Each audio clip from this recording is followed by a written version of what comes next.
I just stepped back toward the kitchen, my hand reaching for the drawer where I kept the good cake knife.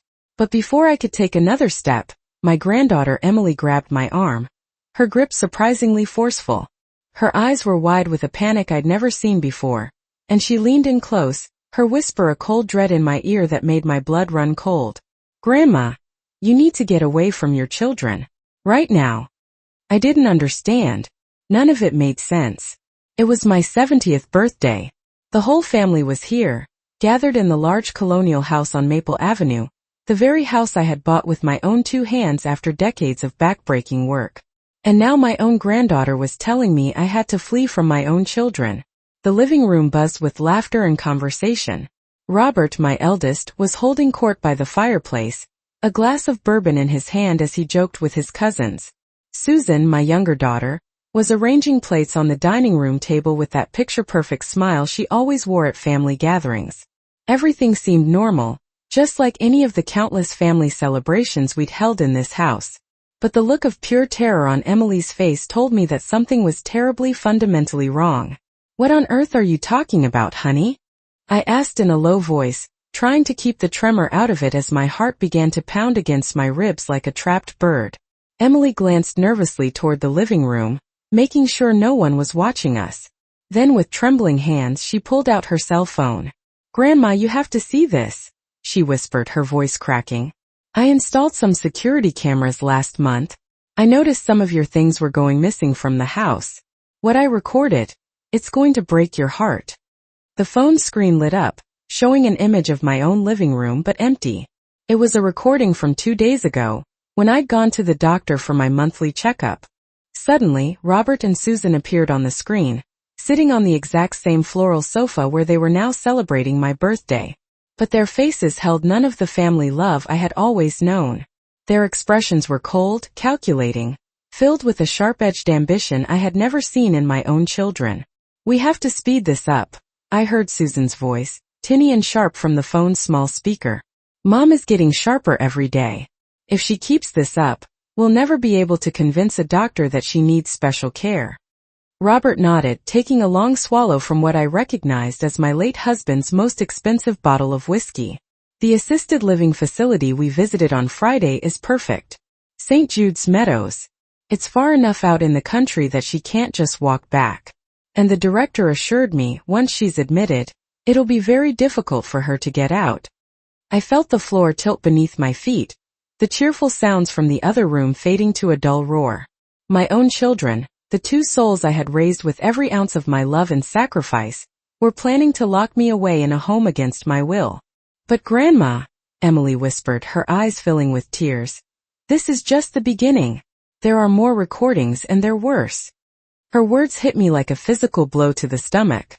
How was it possible that the 2 human beings I trusted most in the world were conspiring against me in this way?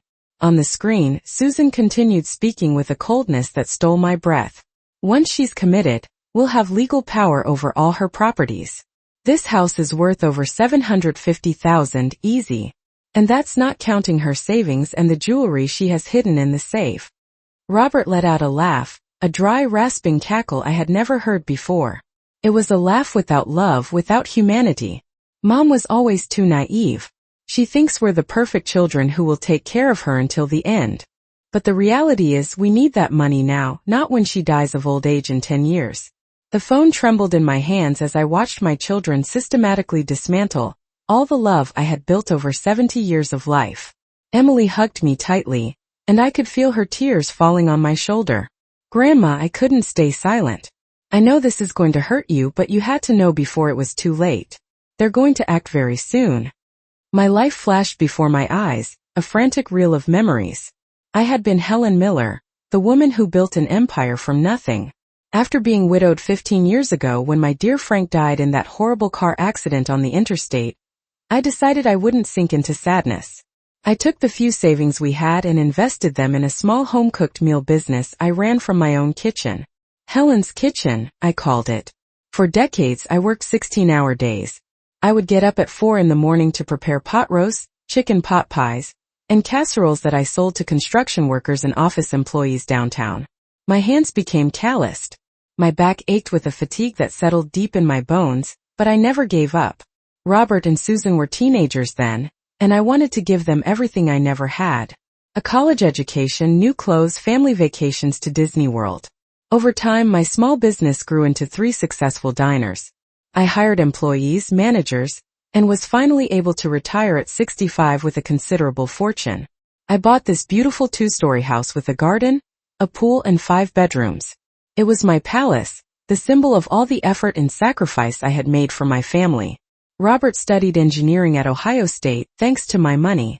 Susan graduated as an accountant with honors from the same university, and I paid every cent of their tuition, their books, even their graduation parties.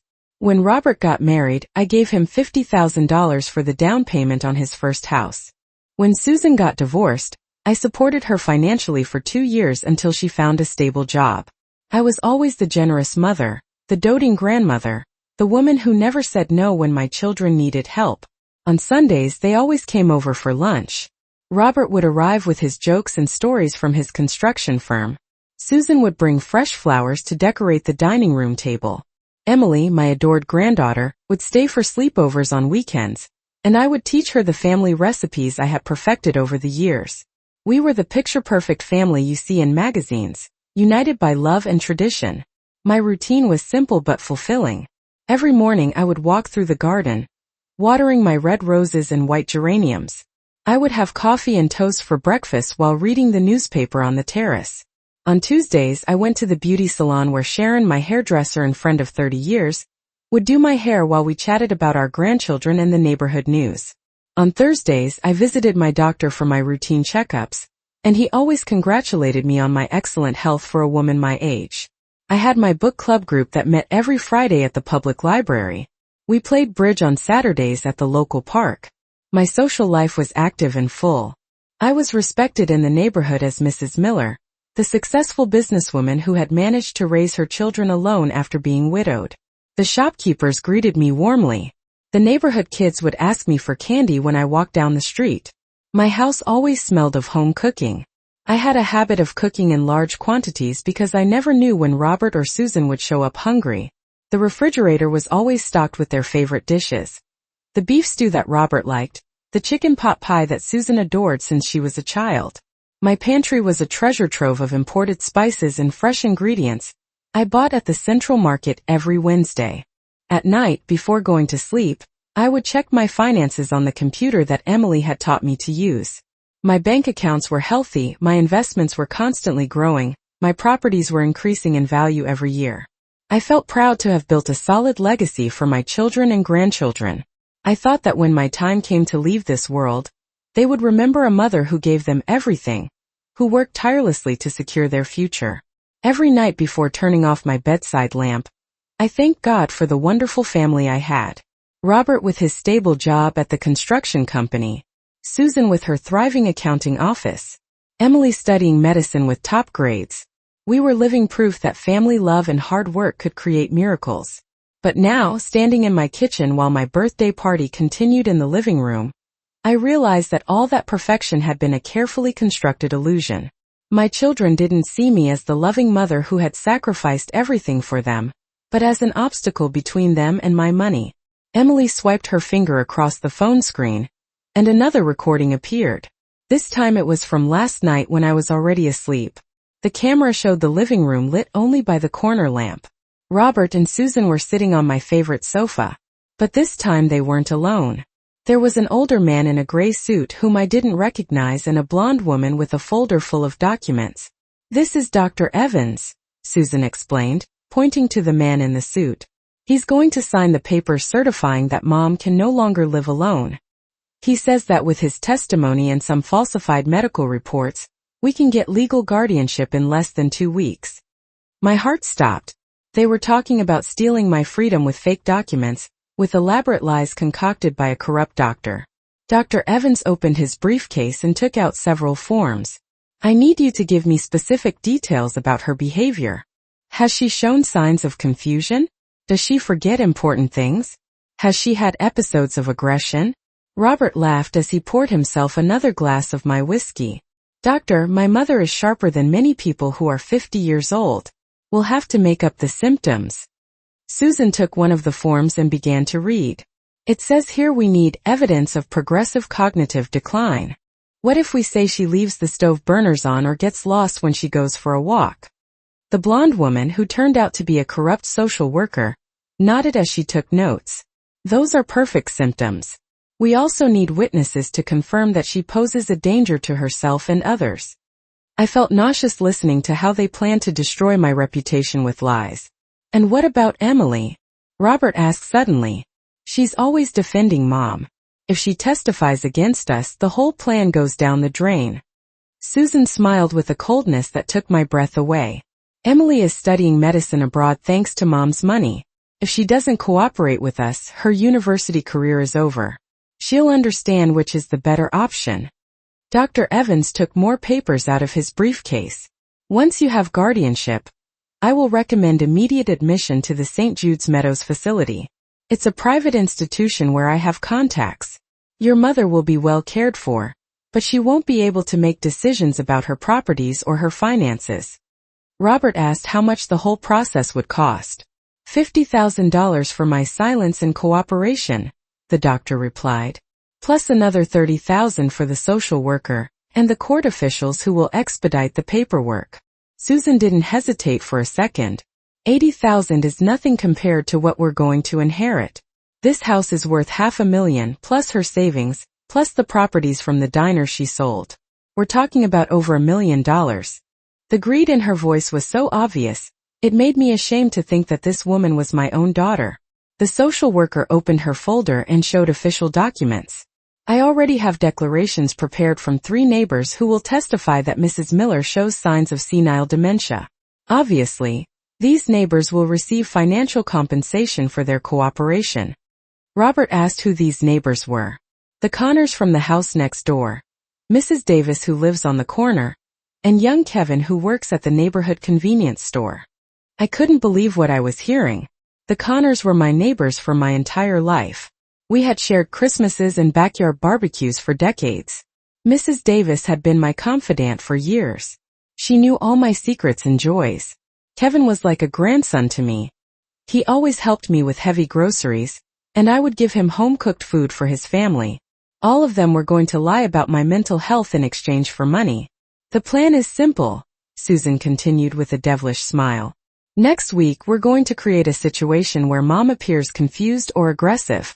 We'll call Dr. Evans to come and evaluate her, and he will determine that she needs immediate specialized care.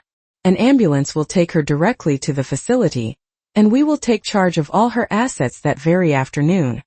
Robert raised his glass in a macabre toast. To Mom, who gave us everything without knowing it, and who will continue to give us everything until the end.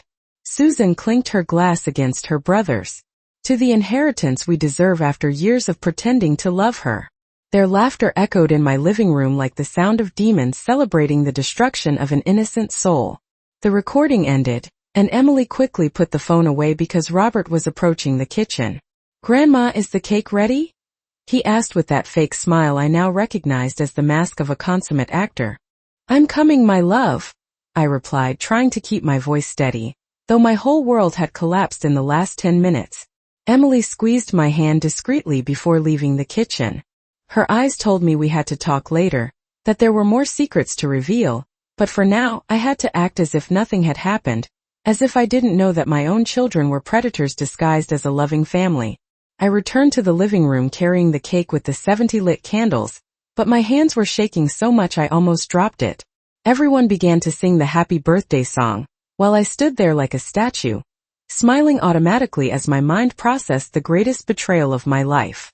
Robert hugged me and kissed my cheek with that perfect performance he had been putting on for years. "Happy birthday, my dear Mom," he whispered in my ear with a voice full of false affection. Susan approached in her elegant red dress and handed me an expensive bouquet of flowers. 70 years of a full life, Mom. You are our example of strength and wisdom. Her words sounded beautiful, but now I knew that every syllable was pure poison disguised as honey. How long had they been acting this way? When exactly did I stop being their mother and become their victim?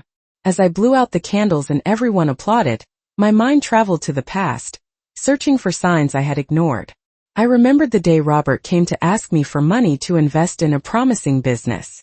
I gave him $50,000 without asking any questions because I trusted him blindly. Weeks later, when I asked him about his investment, he told me he had lost all the money, but not to worry because he would pay me back when he could. He never paid back a single cent. I also remembered when Susan got divorced 3 years ago. She came to my house crying, saying her husband had left her with nothing, and that she needed financial support to start over. I paid her rent for her new apartment for 6 months, bought her new furniture, and even gave her money to take a vacation to heal her broken heart. But now I wondered if all of that had been another perfectly orchestrated performance. Did they ever really love me, or was I always just a walking bank account to them? The question tortured me as I cut the cake and handed out slices to my guests. Every smile they gave me, every hug, every, "We love you, Mom," I heard that night sounded completely fake. It was as if a pair of rose-colored glasses I had worn for decades had been removed. And now I could see the raw, terrible reality. I began to remember small details that had previously seemed normal but now took on a sinister meaning. Robert always asked me about my bank accounts, but I thought it was because he cared about my financial well-being. Susan constantly suggested I make a will to be prepared, and I believed it was prudent on her part as an accountant. They had even convinced me to give them copies of my house keys in case of an emergency. Over the last few months, I had noticed that some of my jewelry had mysteriously disappeared. When I asked Robert and Susan, they told me I had probably put them away somewhere and had forgotten where. They made me feel as if I were losing my memory, as if I were a confused old woman who could no longer trust her own recollections.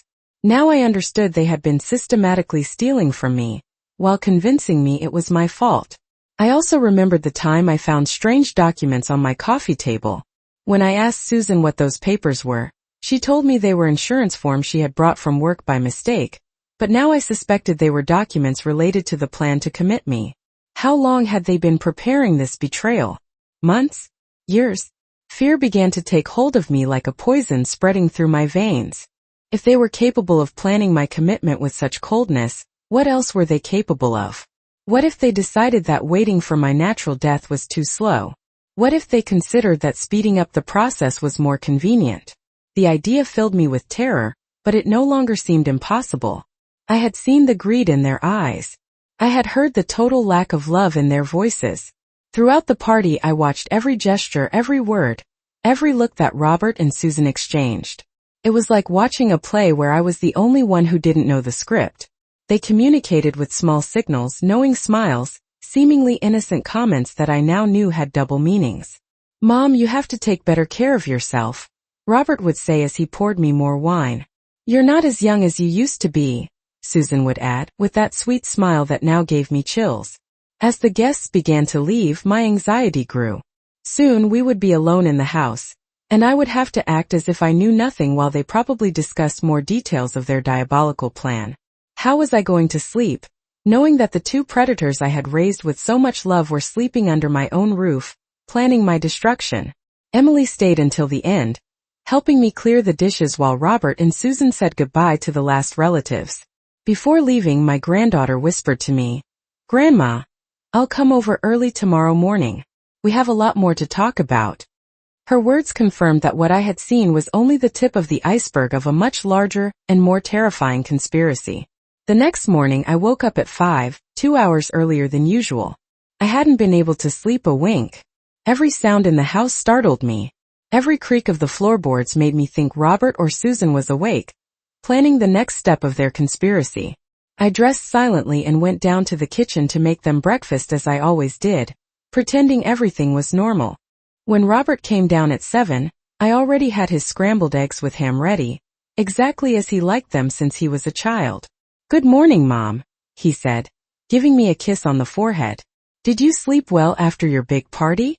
"Like a baby, my love," I lied as I served him coffee in his favorite mug. "Thank you for making my birthday so special."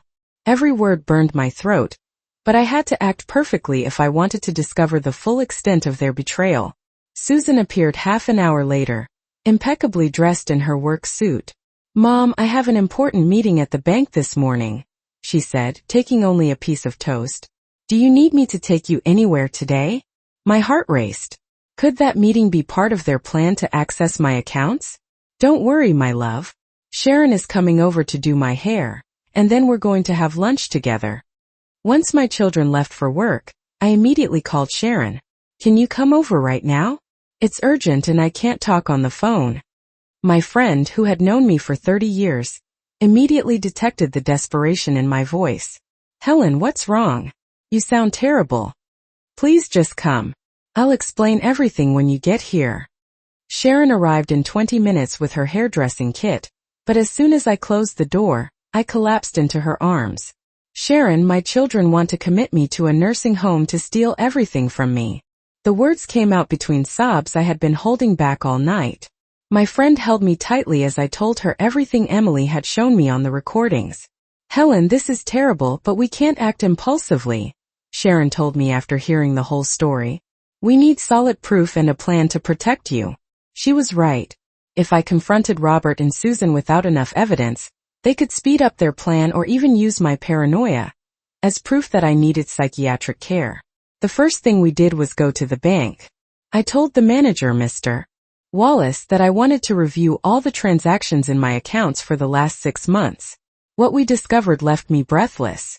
There were strange withdrawals for small but constant amounts, $500 here, $1,000 there. When I asked Mr. Wallace who had made these withdrawals, he showed me authorizations apparently signed by me. But I never authorized these withdrawals, I said, pointing at the signatures. Mr. Wallace looked at me with concern. Mrs. Miller, your daughter Susan brought these authorizations 3 months ago. She said you had asked her to handle some minor expenses to save you the trip to the bank. My blood ran cold. Susan had been systematically stealing from me for months, forging my signature with the skill of an expert accountant. Sharon examined the forged signatures and then asked me to sign several times to compare.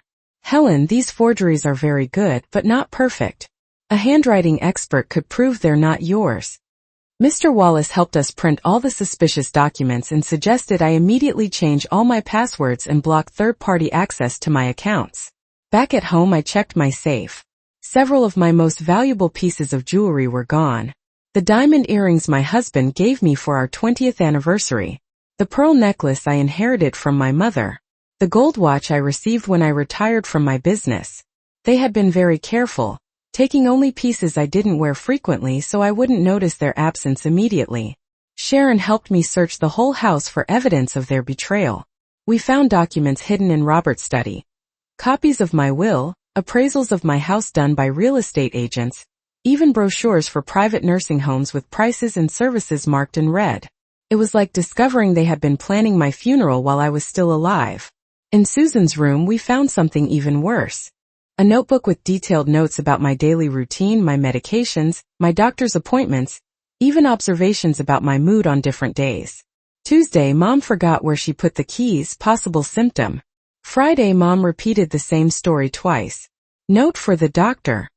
It was a meticulous record designed to build a false case of senile dementia.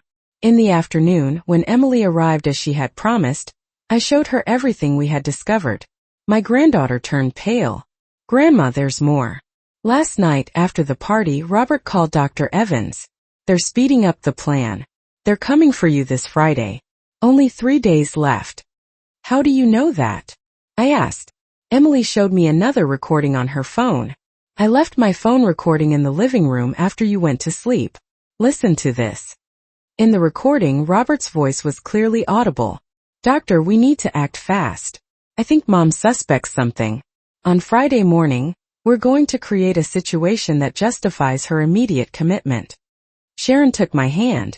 Helen, we have 3 days to prepare the perfect defense, but we need to be smarter than them. My friend was right. All my life, I had been a woman who solved problems, who built solutions from nothing. This time would be no different. My own children had underestimated the woman who had raised them. Friday arrived like an announced storm. At 9 in the morning, just as Emily had predicted, my doorbell rang. From the window, I saw Dr. Evans' white car parked in my driveway next to Robert's car. My heart was beating like a war drum, but this time it wasn't out of fear but determination. For 3 days, Sharon, Emily, and I had meticulously prepared our counteroffensive. Robert came in first with a smile that no longer fooled me. Mom, Dr. Evans came to give you a routine checkup. Emily told us you felt a little confused last night, and we thought it would be good for him to check on you. My eyes immediately went to my granddaughter, who was standing behind him with an expression that looked guilty, but I knew it was part of our plan. Confused? I don't understand what you're talking about, Robert, I replied, feigning surprise. Dr. Evans entered with his black briefcase and that fake smile he probably practiced in front of a mirror. Mrs. Miller, we just want to make sure you're okay. Your children are very worried about you. Susan appeared behind him, carrying a folder full of documents I recognized as the commitment papers. Doctor, as we explained on the phone, Susan began with that sweet voice that now made me nauseous. Mom has been acting very strangely lately. Yesterday we found all the stove burners on, and she couldn't remember turning them on. She's also been talking to herself and seeing things that aren't there. Every lie flowed from her mouth with a facility that horrified me. Robert nodded dramatically. Also, Doctor, last night we found her walking in the garden in her nightgown at 3 o'clock in the morning.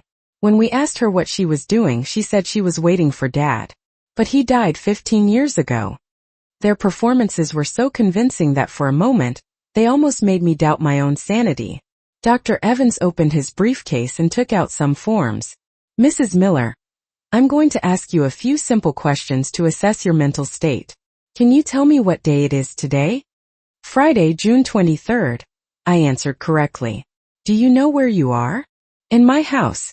In the living room where my children are trying to steal my freedom.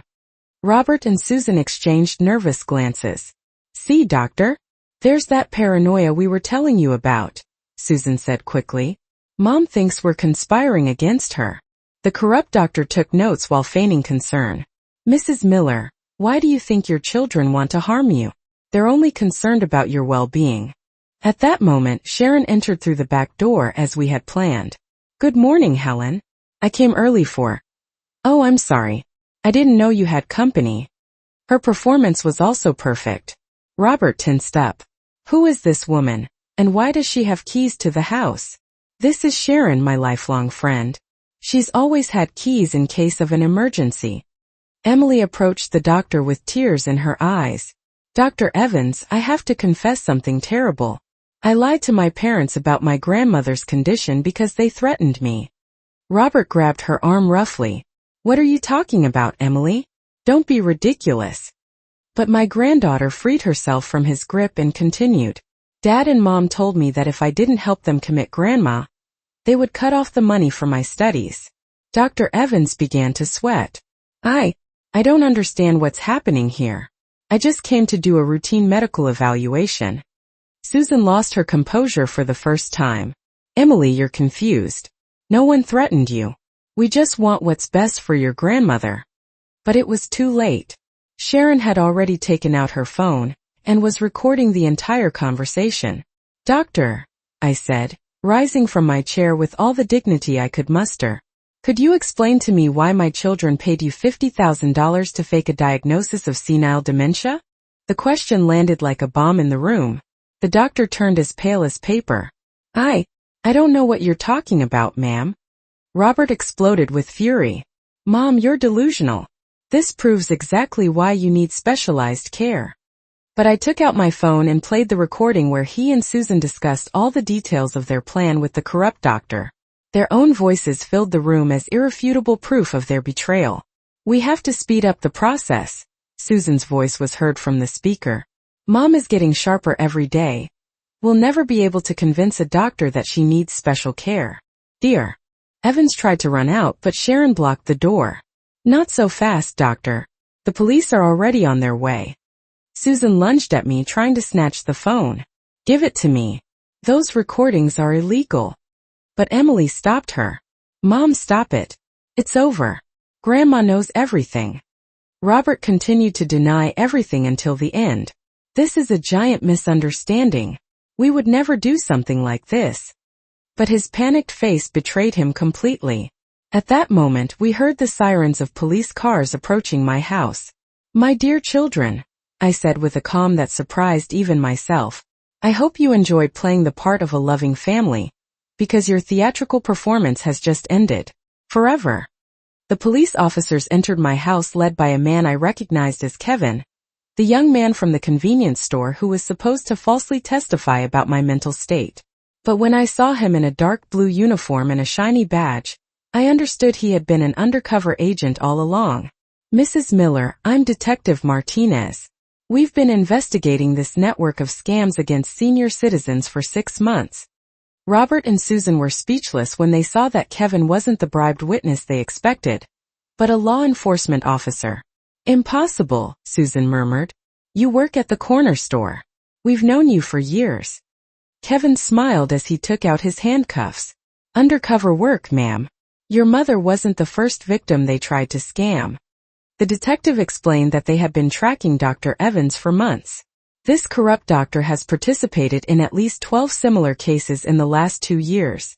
He convinces greedy family members that they can obtain legal guardianship of their elderly relatives through false diagnoses. We already have evidence that he has stolen over $2 million in anticipated inheritances. But the most shocking revelation was yet to come. An older woman entered my living room, escorted by another officer. She had gray hair and deep wrinkles, but her eyes were exactly like Robert's. Mom, Detective Martinez said gently, I'd like to introduce you to Mrs. Laura Collins. She is your first daughter-in-law, Robert's first wife, and she was also a victim of this same scheme.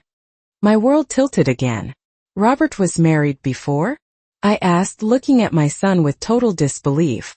Laura approached me with tears in her eyes. Mrs. Miller. Robert stole everything from me 5 years ago. He used the exact same plan. He convinced me I had senile dementia, committed me to a horrible nursing home, and took my house, my savings, even my late mother's jewelry. Robert tried to interrupt, but Detective Martinez silenced him. Laura was committed for 2 years in deplorable conditions until an honest social worker discovered the irregularities in her case. When she got out, Robert had already sold all her properties and disappeared. She has been looking for him ever since to get her money back. Susan turned pale as Laura pointed directly at her. And you, Susan, you were the one who forged all the documents for my commitment. I recognize your handwriting on the forms the detective showed me. My daughter denied it desperately. I've never seen this woman in my life. But Laura took out photos from her phone which clearly showed Susan leaving the nursing home where she had been committed. Detective Martinez continued to reveal the extent of the conspiracy. Robert and Susan are not just greedy siblings, Mrs. Miller. They are professional scammers who specialize in robbing senior citizens. Your son Robert has been married 4 times, always to wealthy older women. Susan works as an accountant, but she uses her access to financial information to identify potential victims. Another revelation hit me like a lightning bolt. Did Emily know all this? I asked, looking at my granddaughter. The detective smiled. Emily came to us 3 months ago when she started suspecting her parents. She was the one who installed the security cameras and who helped us gather all the evidence. Your granddaughter is a hero, Mrs. Miller. Robert finally lost his composure completely. This is all a setup. You can't prove anything. But Detective Martinez took out a folder full of documents. We have audio recordings, surveillance videos, forged documents, testimonies from previous victims, and bank records showing illegal transfers. Your criminal network is completely exposed. Laura sat next to me and took my hand. Mrs. Miller, we also discovered that you are not the only current victim. There are 3 other older women in the city being set up for the same scheme. One of them is Mrs. Maria Sanchez, 82 years old, who lives alone with a considerable fortune. My heart broke thinking of other innocent women falling into the clutches of these predators. Susan tried one last desperate attempt. Mom, please. You know we love you. This is all a giant misunderstanding. We are your family. Your blood. But her words no longer had any power over me. You stopped being my family the day you decided to make me your victim. I replied with a coldness I didn't know I possessed. Detective Martinez explained to us that the case went far beyond what we had imagined. This criminal group has connections with corrupt officials in the healthcare system, unscrupulous lawyers, and nursing home administrators who receive commissions for each forced admission. We're talking about a network that has operated for years without being detected. As they were taking Robert and Susan away in handcuffs, my son shouted at me from the door. Mom, you're going to regret this. Without us, you're nothing.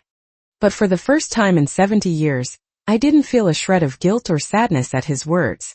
I had discovered that true love doesn't demand the sacrifice of one's own dignity, and that sometimes real family doesn't come from blood, but from those who genuinely care for our well-being. 3 weeks after the arrest, I found myself in the central courthouse, dressed in my best violet suit, the same one I had worn for the opening of my last diner. This time it wasn't to celebrate a business achievement, but to see justice served after decades of deceit. The district attorney, Mr. Henderson, had built a solid case against the criminal network that had operated under my nose for years. The courtroom was filled with victims, family members, journalists, and curious onlookers. Laura Collins was sitting in the front row next to 3 other older women who had also been scammed by Robert and Susan. Mrs. Maria Sanchez, 82 years old, had been rescued just in time before they could commit her. Her case was identical to mine. Seemingly loving children who planned to steal her fortune through a forced commitment. When they brought Robert in, handcuffed and dressed in an orange prison uniform, I felt a strange mix of sadness and relief. It was hard to recognize the man I had raised with so much love in this criminal, who had devastated so many lives. His eyes no longer had the fake warmth he had perfected over the years. There was only resentment and contempt. Susan entered next, also in handcuffs, but maintaining the cold composure that had always characterized her. During the 3 weeks of investigation, it had become clear that she was the mastermind behind the entire operation.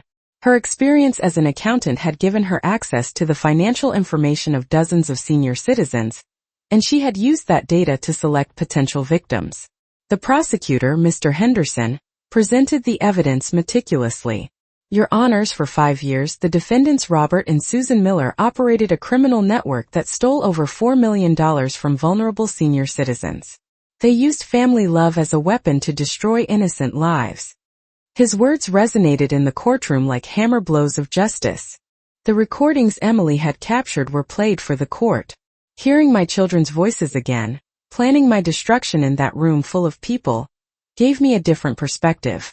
They didn't hurt me as they had before. Now they were simply evidence of criminals being exposed. On Friday morning, we're going to create a situation that justifies her immediate commitment. Robert's voice was heard from the speakers. Dr. Evans was also being tried simultaneously. His testimony revealed chilling details about how the network operated. They paid me between $40,000 and $60,000 for each false diagnosis, he confessed before the judge. I had pre-made forms with symptoms of dementia that I would copy and paste into the medical reports. It was a very lucrative business. Laura Collins took the stand as the main witness. Robert courted me for 6 months before proposing marriage, she testified in a firm voice. He was charming, attentive, the perfect man. But once he moved into my house, he began to isolate me from my friends, to convince me I was losing my memory, to make me doubt my own reality. Her testimony was identical to what I had begun to experience in my last months with Robert and Susan. Mrs. Maria Sanchez also testified about how Susan had used her position at the accounting office to access her financial information. She knew exactly how much money I had, where I had it invested. She even knew the details of my will before I had ever met her personally, she declared to the court.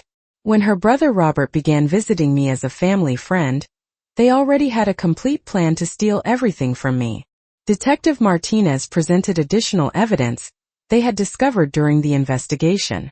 We found documents in Susan Miller's house showing a list of over 20 senior citizens with their financial data, daily routines, and level of social isolation. It was like a catalog of potential victims, organized by profitability. The courtroom filled with murmurs of indignation. When it was time for Robert and Susan to speak in their defense, their lawyers tried to argue that it had all been a misunderstanding, that they genuinely cared for the well-being of their victims. But the mountain of evidence was irrefutable. Robert finally stood up and looked directly at me. "Mom, I never wanted to hurt you," he said with fake tears that no longer deceived me. "We just wanted to secure your future." Susan, on the other hand, maintained her coldness until the end. "I regret nothing," she declared to the judge. "Older people are eventually going to die and leave their money to someone. We just sped up the process." Her total lack of remorse confirmed that I had made the right decision in turning them over to justice. The judge delivered the sentences with appropriate severity. Robert Miller, for the crimes of aggravated fraud, forgery of documents, and financial abuse of the elderly, I sentence you to 15 years in prison without the possibility of parole for the first 8 years. Robert collapsed in his chair upon hearing the sentence. Susan Miller, as the mastermind of this criminal operation and for the same crimes plus organized criminal conspiracy, I sentence you to 20 years in prison without the possibility of parole for the first 12 years. Susan received her sentence without showing any emotion, as if it were a business outcome that had gone wrong. Dr. Evans received 10 years in prison and the permanent revocation of his medical license. The corrupt officials who had facilitated the illegal commitments were also sentenced to prison terms ranging from 5 to 8 years. When I left the courthouse surrounded by Emily, Sharon, and the other victims who had found justice, I felt a sense of freedom I hadn't experienced in years. The reporters asked me how I felt, and my answer was simple. Today justice has shown that no one is above the law, not even family. 6 months after the trial, I woke up in my own bed in my own house, without the crushing weight of fear I had carried for so long. The sun's rays streamed through the white lace curtains I had sewn myself years ago, illuminating the room where I now slept peacefully, knowing that no one was planning to steal my freedom while I rested. I went down to the kitchen and made coffee for 2 people, as I had started doing every morning since Emily moved in with me. My granddaughter had decided to transfer her medical studies to the local university to be with me during my healing process. I don't want you to be alone after everything you've been through, Grandma, she had told me. Besides, I can study just as well here, and I have the best teacher of resilience living under the same roof. Emily appeared in the kitchen in her pink robe and bunny slippers, exactly as she had when she was a little girl staying over for the weekend. Good morning, Grandma. How did you sleep? Like a queen, my love, I replied, pouring her coffee into the mug that had her name hand-painted on it, a gift I had given her for her 15th birthday. No nightmares, no startling awake, no fear. Every day I sleep better. During breakfast, we reviewed the emails that continued to arrive from other victims of similar scams. After the trial, my story had become well known throughout the region, and many older people wrote to me asking for advice or telling me their own experiences with greedy family members. I had decided to turn my pain into purpose, helping others going through similar situations. Grandma, another letter from Mrs. Collins arrived, Emily told me, showing me an envelope with familiar handwriting.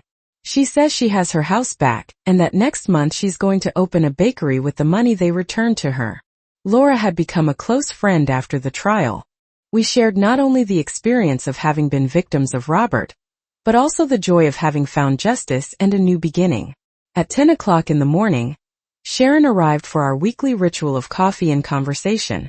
Helen, you look more radiant every day, she said, hugging me at the door. It's like you've shed years since you freed yourself from that burden. She was right. The mirrors in my house reflected a different woman. My eyes had a sparkle again. My smile was genuine. My posture was upright and confident. We sat on the terrace surrounded by the plants I had been neglecting for the past few years without realizing it. Now my garden was blooming again with red roses, white geraniums, and new varieties of flowers Emily had helped me plant. You know what the strangest thing is? I told Sharon as I looked at my flowers. I don't miss Robert and Susan at all. I thought I would feel sadness or emptiness, but I only feel relief. Sharon nodded understandingly. It's normal, Helen. When someone hurts you that deeply, love transforms into self-protection. Your mother's heart did what it had to do to survive. Her words reassured me, because for months I had wondered if it was normal not to feel pain for the absence of my children. In the afternoon, I went to my first appointment with the psychologist Detective Martinez had recommended. Mrs. Miller, it's important that you process everything you've been through, he had told me. The trauma of family betrayal can have lasting effects if not treated properly. I had initially resisted the idea of therapy, but Emily convinced me it was part of my full recovery. The psychologist, a kind gentleman named Dr. Hughes, was helping me understand that my experience had not only been a financial scam, but also systematic psychological abuse. Your children use very sophisticated manipulation techniques, he explained during our sessions. The fact that you managed to detect and stop their plan demonstrates extraordinary mental strength. On weekends, I had started receiving visits from women who had read about my case in the newspapers. My living room would fill with ladies of different ages who came to share their own stories of abusive family members, or to ask for advice on suspicious situations. I had become, without planning it, a sort of informal counselor for victims of financial abuse. Mrs. Miller, a 60-year-old woman, had told me last week, "My son always asks me for loans but never pays me back. After hearing your story, I realized they might not be loans but theft." I helped her understand that real family love does not require constant financial sacrifices, and encouraged her to set clear boundaries with her son. One afternoon, while organizing the family photographs I had kept in boxes for months, I found pictures of Robert and Susan's birthdays when they were children. For a moment I felt a pang of nostalgia, remembering the innocent little ones I had raised with so much love. But then I remembered the recordings of their voices planning my destruction, and I put the photographs away for good. Emily found me in the study with the boxes of photos. "Are you okay, Grandma?" "Perfectly fine, my love," I replied, closing the last box. "I was just saying goodbye to ghosts from the past." That night, we took all the photographs of Robert and Susan to the backyard and burned them in a small ceremonial fire. As the flames consumed the false memories, I felt as if I were releasing the last residue of pain I had been carrying inside. A month later, I made a decision that filled me with joy.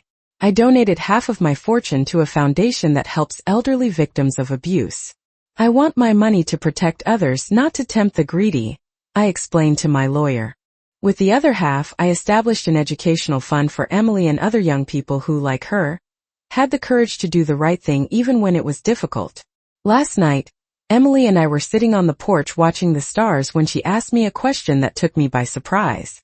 "Grandma, do you ever wonder what your life would have been like if you had never discovered Dad and Mom's plan?" The question made me reflect deeply. "Emily, I think it would have been a life of ever-shrinking illusions until I became a prisoner in my own existence. I would have lost not only my money and my house but also my dignity, my decision-making ability, and ultimately my identity. The alternative reality I imagined gave me chills. Instead, I continued. These last few months have been the most authentic and fulfilling of my entire life. I have known the genuine love of people like you, Sharon, Laura, and all the brave women who have come into my world. I have discovered a strength I didn't know I possessed. And I have found a purpose that goes beyond my own survival. This morning, as I write this epilogue in my journal, I can see Emily in the garden out the window, planting new flowers for the coming spring. In a few hours, Sharon will arrive for our weekly coffee. And in the afternoon, I will receive a group of social work students who want to learn about my experience for their thesis on elder protection. Tomorrow, I will visit the courthouse to testify in another case similar to mine, where a family is trying to recover their mother from the clutches of abusive children. Next week, I will give a lecture at the university on warning signs in toxic family relationships. Next month, the foundation will host its second annual symposium on elder protection. My calendar is full, my purpose is clear, and my heart is at peace. I have transformed the most painful betrayal of my life into a mission of protection and empowerment for others. Every day that I spend helping someone else escape similar situations, I feel that my suffering gains meaning and becomes collective strength. Today, at 72 years old, I am not alone out of abandonment but by choice. I am not at peace out of ignorance but out of wisdom gained through pain. And I am not free by luck but by the courage to face the truth and fight for my dignity. This is my life now.